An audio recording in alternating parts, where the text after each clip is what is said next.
El capítulo número 10 del libro La doctrina secreta de Anáhuac, Antropología Gnóstica.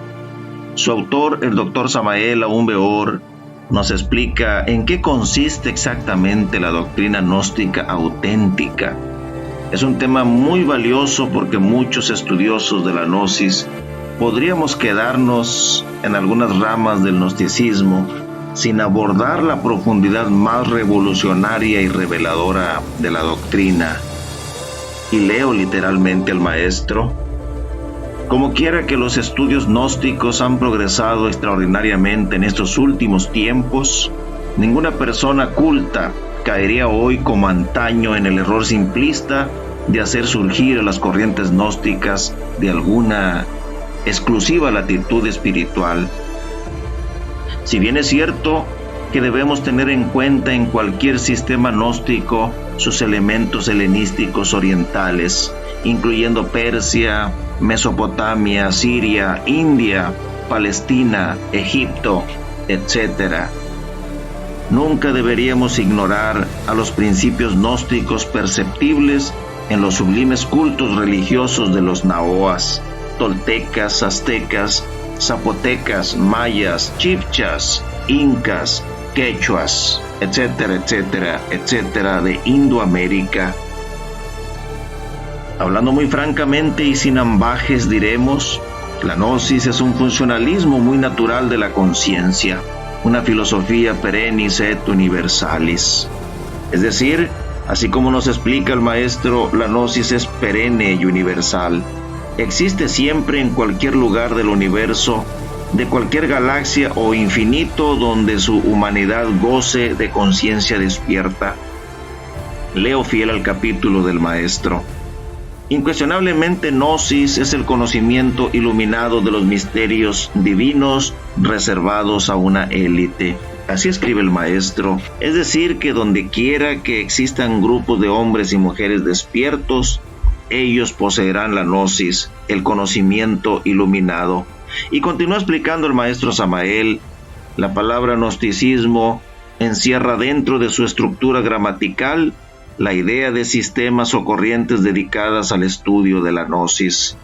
Este gnosticismo implica una serie coherente, clara, precisa de elementos fundamentales verificables mediante la experiencia mística directa.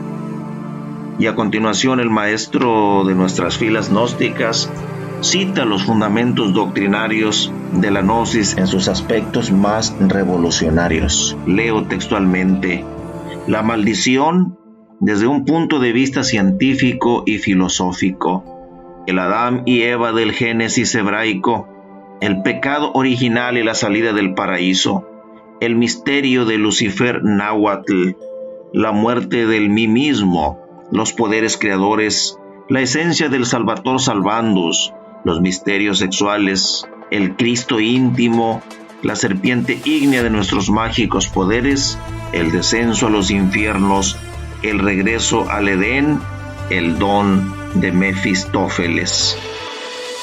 Comento al maestro: y estos temas se corresponden con el más auténtico gnosticismo, pero aclara el maestro que cada tema debe ser verificado a través de la experiencia mística directa, y para ello se requiere del aparato psíquico bien desarrollado, el uso del desdoblamiento astral, la capacidad para leer los registros akáshicos de la naturaleza, etc. Continúa el maestro explicando: solo las doctrinas gnósticas que impliquen los fundamentos ontológicos, teológicos y antropológicos citados forman parte del gnosticismo auténtico. Nosotros remitimos al diccionario la palabra ontología. La ontología es una parte o rama de la filosofía que estudia la naturaleza del ser, es decir, de lo divino, la existencia y la realidad, tratando de determinar las categorías fundamentales y las relaciones del ser en cuanto al ser. Y continúa el maestro: prenóstico es aquel que en forma concreta, evidente y específica presenta algún carácter de cierta manera detectable en los sistemas gnósticos, pero integrado ese aspecto en una concepción in toto ajena al gnosticismo revolucionario, pensamiento que ciertamente no es y sin embargo es gnóstico. Como un ejemplo, aquí podríamos citar, estudiando como nos sucede a veces a los gnósticos, mucho tiempo a los chakras, a los extraterrestres, pero sin abordar frontalmente los trabajos inherentes a la salvación. El estudio de los chakras y de los hermanos mayores del cosmos, pues es un estudio claramente gnóstico, pero no alcanza el calificativo de gnosticismo revolucionario. Y continúa explicando el maestro en este capítulo 10 del libro de la doctrina secreta de Anáhuac.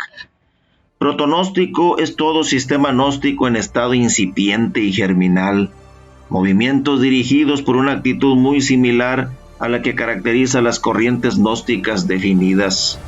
El adjetivo gnóstico puede y hasta debe ser aplicado inteligentemente tanto a concepciones que en una u otra forma se relacionen con la gnosis como con el gnosticismo.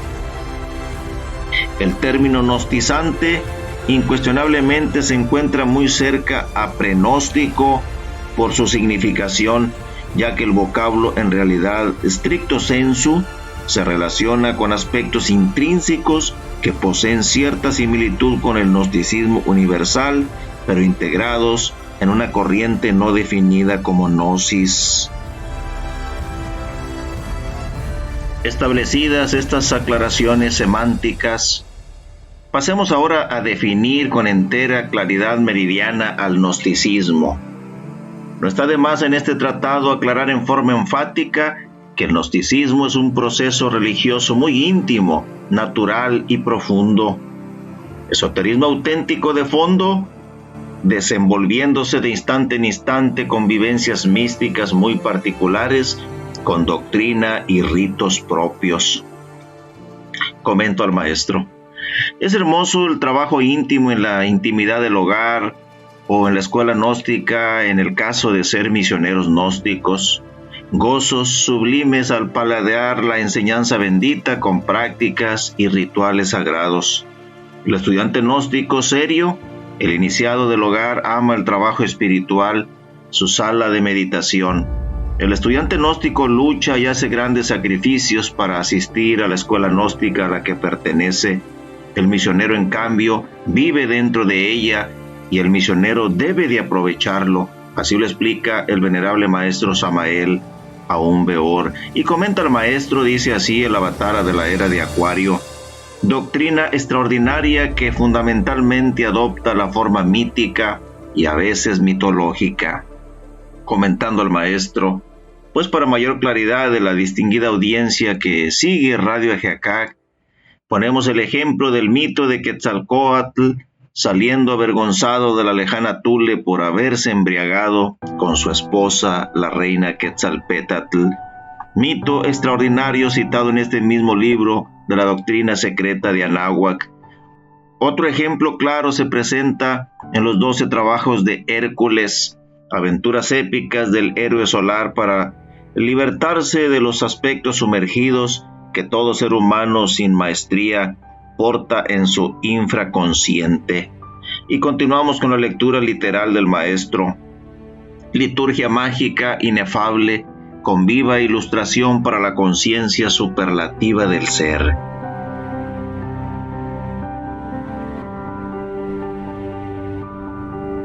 Incuestionablemente el conocimiento gnóstico escapa siempre a los normales análisis del racionalismo subjetivo. El correlato de este conocimiento es la intimidad infinita de la persona, el ser. La razón de ser del ser es el mismo ser. Solo el ser se puede conocer a sí mismo. El ser, por lo tanto, se autoconoce en la gnosis. El ser, revaluándose y conociéndose a sí mismo, es la autognosis. Indubitablemente, esta última en sí misma es la gnosis. El autoconocimiento de ser es un movimiento suprarracional que depende de él, que nada tiene que ver con el intelectualismo. El abismo que existe entre el ser y el yo es infranqueable y por esto el neuma, el espíritu, se reconoce, y este reconocerse es un acto autónomo para el que la razón subjetiva del mamífero intelectual resulta ineficaz, insuficiente, terriblemente pobre. Y pues aquí nos hemos dado la tarea de investigar la palabra neuma. Literalmente significa espíritu, aire, soplo, aliento. Ya en el Antiguo Testamento se empleó para definir el Espíritu de Dios con la forma equivalente hebrea ruaj, que se tradujo por neuma.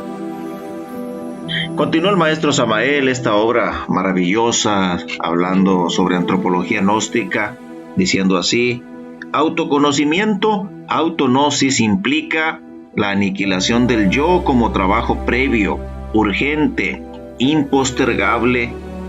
El yo, el ego, está compuesto por sumas y restas de elementos subjetivos, inhumanos, bestiales, que incuestionablemente tienen un principio y un fin. La esencia, la conciencia embutida, embotellada, enfrascada entre los diversos elementos que constituyen el mí mismo, el ego, desafortunadamente se procesa dolorosamente en virtud de su propio condicionamiento. Disolviendo el yo, la esencia, la conciencia, despierta, se ilumina, se libera. Entonces, deviene como consecuencia o corolario el autoconocimiento, la autognosis. Indubitablemente la revelación legítima tiene sus basamentos irrefutables, irrebatibles en la autognosis. Bueno, pues aquí podemos entender lo que escribe el maestro. La revelación pues viene siempre con la muerte del yo. Entonces el místico puede recibir secretos velados, entregados por su mismo ser. Así lo explica el venerable maestro Samael Aún Weor. Continúa diciendo el señor de la síntesis: la revelación gnóstica es siempre inmediata, directa, intuitiva.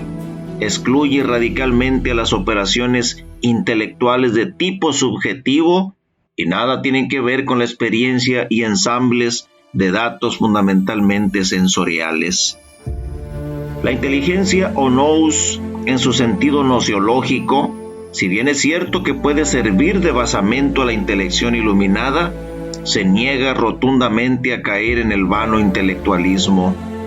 Resultan palmarias y evidentes las características ontológicas, neumáticas y espirituales de nous, la inteligencia. En nombre de la verdad declaro solemnemente que el ser es la única real existencia ante cuya transparencia inefable y terriblemente divina, eso que llamamos yo, ego, mí mismo, sí mismo, es meramente tinieblas exteriores, llanto y crujir de dientes. La autognosis o reconocimiento autognóstico del ser, dada la vertiente antropológica del neuma o espíritu, resulta algo decididamente salvador. Conocerse a sí mismo es haber logrado la identificación con su propio ser divinal. Comento al maestro: trabajos muy serios, de fondo, sacrificios constantes, padecimientos voluntarios, misiones fundadas, lumiciales en diferentes ciudades, incluso en el extranjero, llevan al gnóstico dedicado a conocer a su verdadero ser. Una cosa es saber su nombre de pila y otra, muy diferente, es llegar a conocer el nombre de su verdadero ser. Por ello, aclara el maestro de la fuerza que el gnóstico serio es un elegido a posteriori.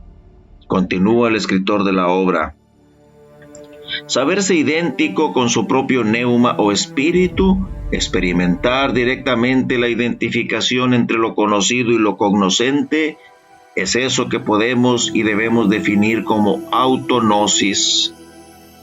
Ostensiblemente, esta develación extraordinaria nos invita a morir en sí mismos a fin de que el ser se manifieste en nosotros.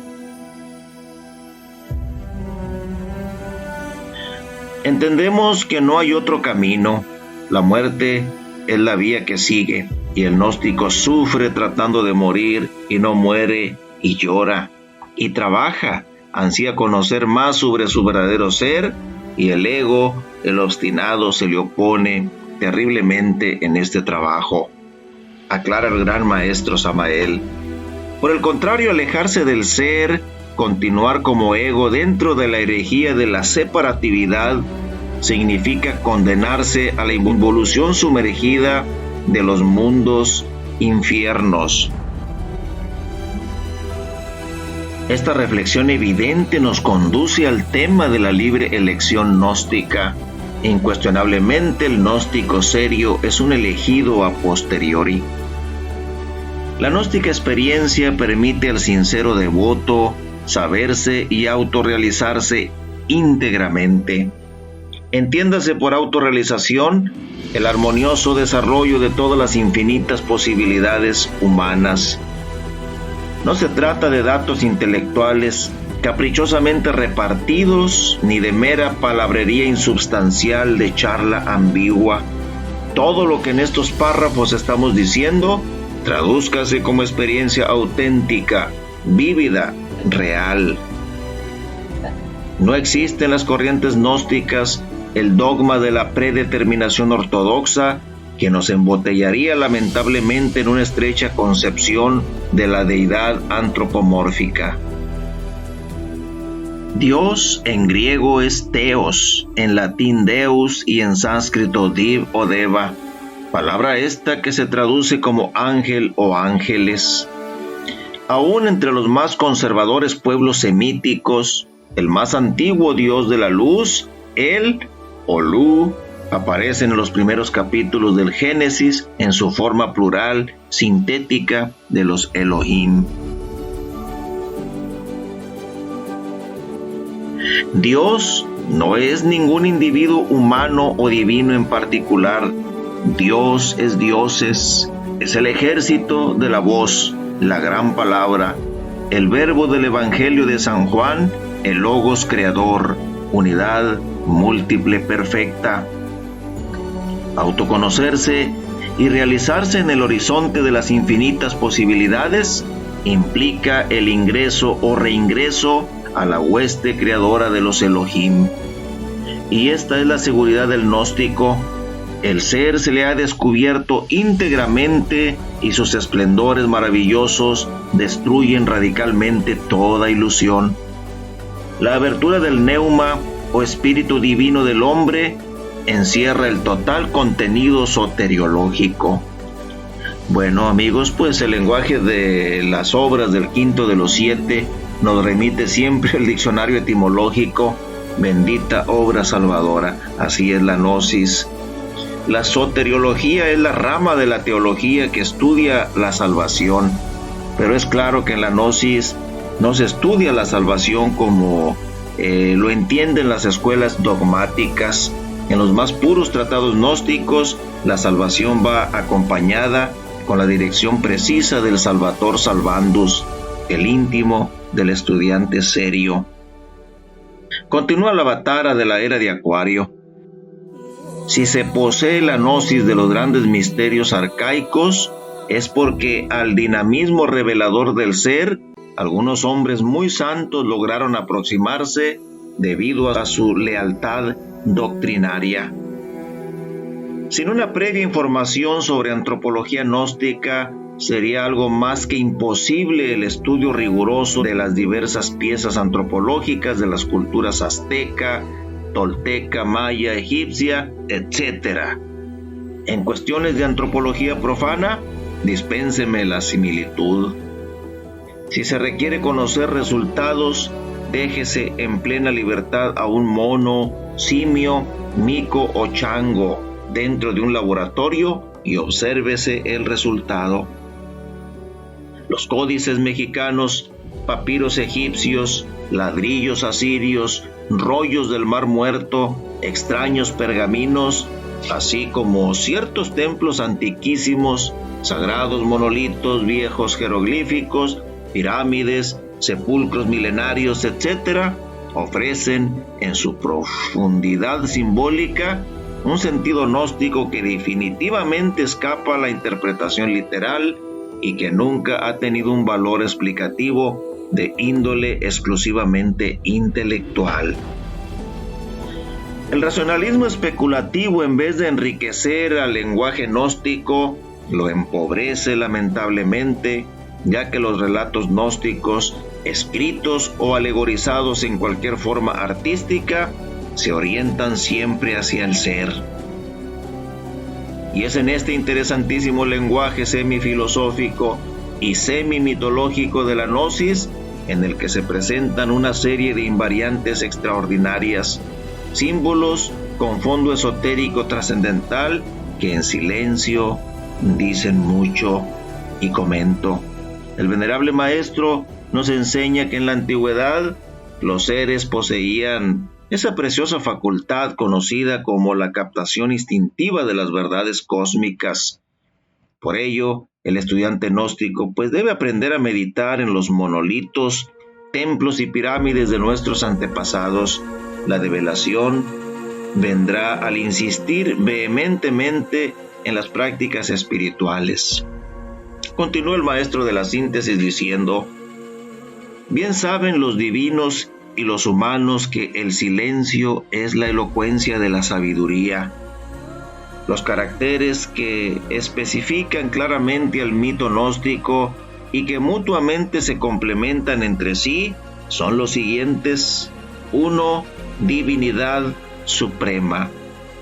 2. Emanación y caída pleromática. 3. Demiurgo arquitecto. 4. Neuma en el mundo. 5. Dualismo. 6. Salvador. 7. Retorno.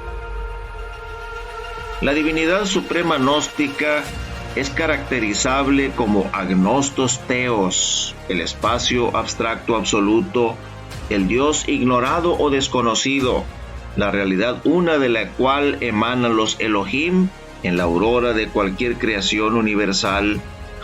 Recuérdese que para Nishpana es el sumum bonum, lo absoluto, y por lo tanto lo mismo que para Nirvana.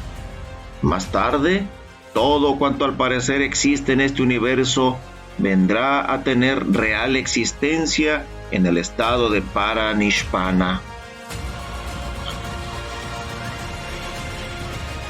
Incuestionablemente las facultades de cognición humana jamás podrían pasar más allá del imperio cósmico del logos macho-hembra, del demiurgo creador, el ejército de la voz, el verbo. Yah-Jehová, el Padre-Madre secreto de cada uno de nos, es el auténtico Jehová. Yod, como letra hebrea, es el membrum virile, el principio masculino. Hebe, Eva, lo mismo que Hebe, la diosa griega de la juventud, y la novia olímpica de Heracles es el Yoni, el cáliz divino, el eterno femenino. El divino Rabí de Galilea, en vez de rendir culto al Jehová antropomórfico de la judería, adoró a su divino macho hembra, Yah-Jehová, el Padre-Madre interior. El bendito, crucificado en el monte de las calaveras, clamó con gran voz diciendo: Padre mío, en tus manos encomiendo mi espíritu. Ram, Io, Isis, su divina madre Kundalini, lo acompañó en el Vía Crucis. Y claro, pues nosotros, cuando hemos visto la pasión del Señor, podemos ver en todo el camino del Gólgota que María, la madre del Redentor, sufre con su hijo el martirio de la vía dolorosa y de la crucifixión. Y es que la Madre Divina siempre acompaña al gran iniciado. Continúa escribiendo el maestro de esta obra: todas las naciones tienen a su primer dios o dioses como andróginos. No podía ser de otro modo, puesto que consideraban a sus lejanos progenitores primitivos, a sus antecesores de doble sexo, como seres divinos y dioses santos, lo mismo que hacen hoy los chinos. En efecto, la concepción artificiosa de un Jehová antropomórfico, exclusivista, independiente de su misma obra, sentado allá arriba en su trono de tiranía y despotismo, lanzando rayos y truenos contra este triste hormiguero humano, es el resultado de la ignorancia, mera idolatría intelectual. Esta concepción errónea de la verdad, desafortunadamente se ha apoderado tanto del filósofo occidental como del religioso afiliado a cualquier secta desprovista completamente de los elementos gnósticos.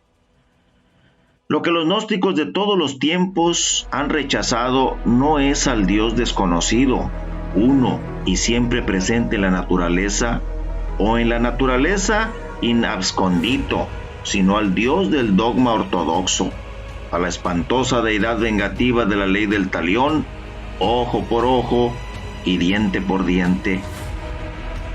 Comentando al maestro, solamente la iniciación y la vivencia mística le permite al gnóstico comprender la existencia real de Dios, tanto en todo lo creado como dentro de cada ser viviente. Continúa el maestro Samael: el espacio abstracto absoluto, el Dios incognoscible, no es ni un vacío sin límites, ni una plenitud condicionada, sino ambas cosas a la vez. El gnóstico esoterista acepta la revelación como procedente de seres divinos, las vidas manifestadas, pero jamás de la vida una no manifestable.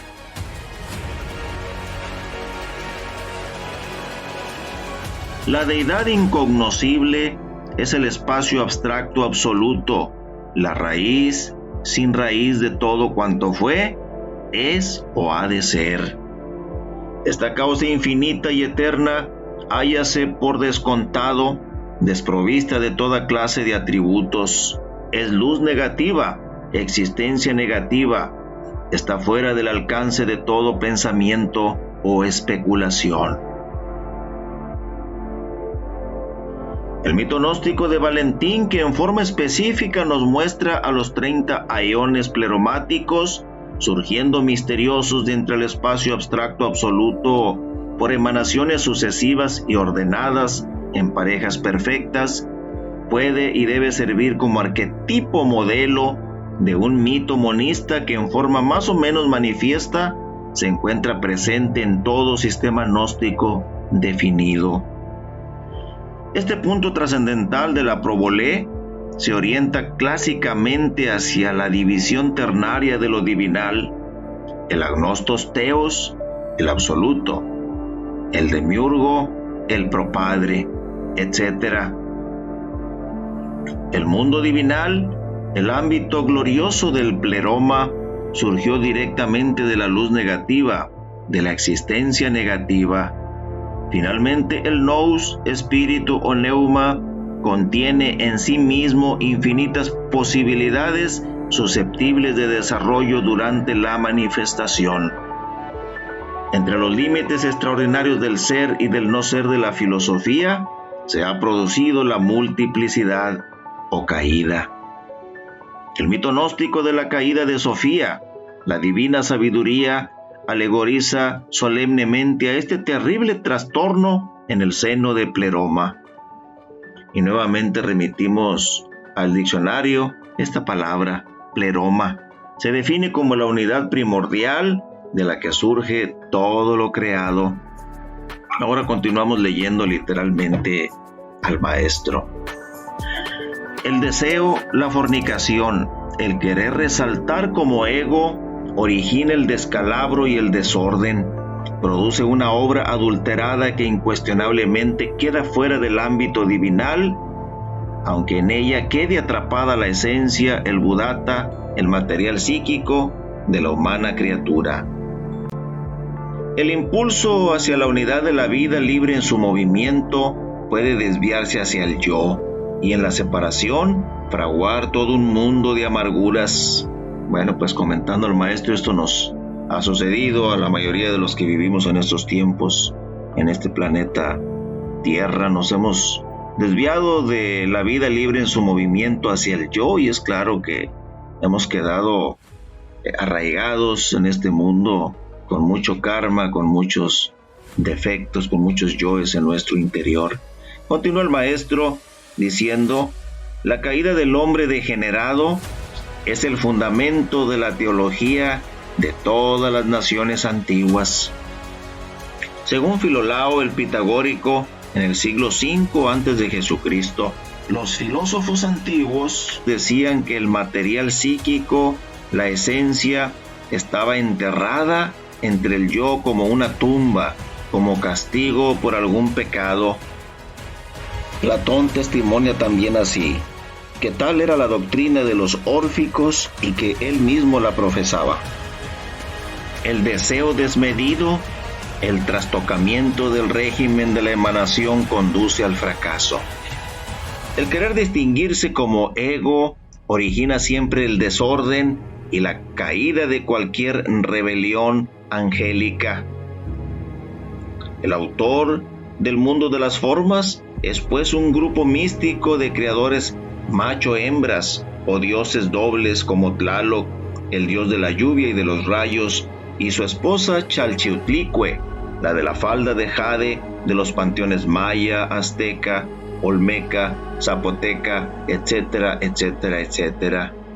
En la palabra Elohim encontramos una clave trascendental que nos invita a la reflexión. Ciertamente Elohim con J se traduce como Dios en las diversas versiones autorizadas y revisadas de la Biblia. Es un hecho incontrovertible, no solamente desde el punto de vista esotérico, sino también lingüístico, que el término Elohim es un nombre femenino con una terminación plural masculina. La traducción correcta, stricto sensu, del nombre Elohim, o mejor dijéramos Elohim, pues en hebreo la H suena como J, es diosas y dioses. Y el espíritu de los principios masculino y femenino se cernía sobre la superficie de lo informe y la creación tuvo lugar. Incuestionablemente, una religión sin diosas está a mitad del completo ateísmo. Si queremos de verdad el equilibrio perfecto de la vida anímica, debemos rendir culto a Elohim, los dioses y las diosas de los antiguos tiempos, y no al Jehová antropomórfico rechazado por el gran Kabir Jesús.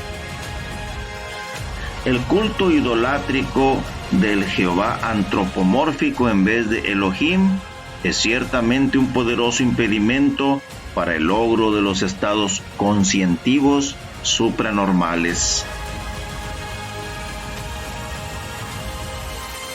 Los antropólogos gnósticos, en vez de reír escépticos como los antropólogos profanos ante las representaciones de diosas y dioses de los diversos panteones azteca, maya, olmeca, tolteca, chibcha, druida, egipcio, hindú, caldeo, fenicio, mesopotámico, persa, romano, tibetano, etcétera, etcétera, etcétera. Caemos prosternados a los pies de esas divinidades, porque en ellas reconocemos al Elohim creador del universo. Quien ríe de lo que desconoce está en el camino de ser idiota. La desviación del demiurgo creador, la antítesis, lo fatal es la inclinación hacia el egoísmo, el origen real de tantas amarguras. Indubitablemente la conciencia egoica se identifica con Yahvé, el cual, según Saturnino de Antioquia, es un ángel caído, el genio del mal. La esencia, la conciencia embotellada entre el ego, se procesa dolorosamente en el tiempo en virtud de su propio condicionamiento. La situación, por cierto, no muy agradable, repetida incesantemente en los relatos gnósticos del Neuma, sometido cruelmente a las potencias de la ley, al mundo y al abismo, resulta demasiado manifiesta como para insistir aquí sobre ella. Es evidente la debilidad e impotencia desconcertante del pobre mamífero intelectual equivocadamente llamado hombre, al querer levantarse del lodo de la tierra sin el auxilio de lo divinal. Existe por ahí un proverbio vulgar que reza así: a Dios rogando y con el mazo dando. Solo el rayo ígneo, imperecedero, encerrado en la substancia obscura, informe y frígida, puede reducir al yo psicológico a polvareda cósmica para liberar a la conciencia, a la esencia.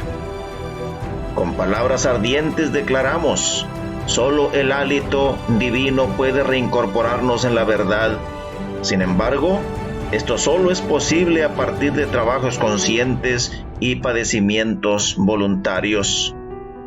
La posesión específica de la gnosis va siempre acompañada de cierta actitud de extranjería o extrañeza ante este mundo mayábico ilusorio. El gnóstico auténtico quiere un cambio definitivo, siente íntimamente los secretos impulsos del ser, y de aquí su angustia, rechazo y embarazo ante los diversos elementos inhumanos que constituyen al yo. Quien anhela perderse en el ser, carga la condena y el espanto ante los horrores del mí mismo. Contemplarse como un momento de la totalidad es saberse infinito y rechazar con todas las fuerzas del ser al egoísmo asqueante de la separatividad. Dos estados psicológicos se abren ante el gnóstico definido. A. El del ser, transparente, cristalino, impersonal, real y verdadero. B. El del yo, conjunto de agregados psíquicos, personificando defectos, cuya sola razón de existir es la ignorancia. Yo superior y yo inferior son tan solo dos secciones de una misma cosa, aspectos distintos del mí mismo, variadas facetas de lo infernal.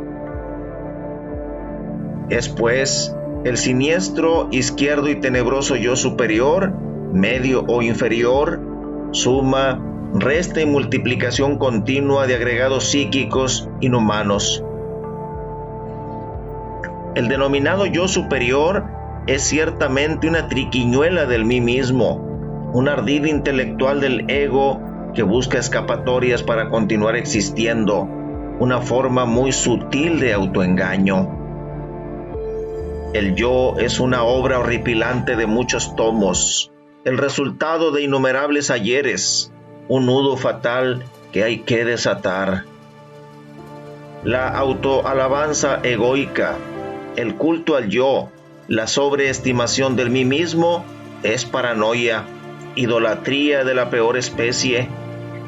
La gnosis es revelación o develación, aspiración refinada, sintetismo conceptual, máximos logros.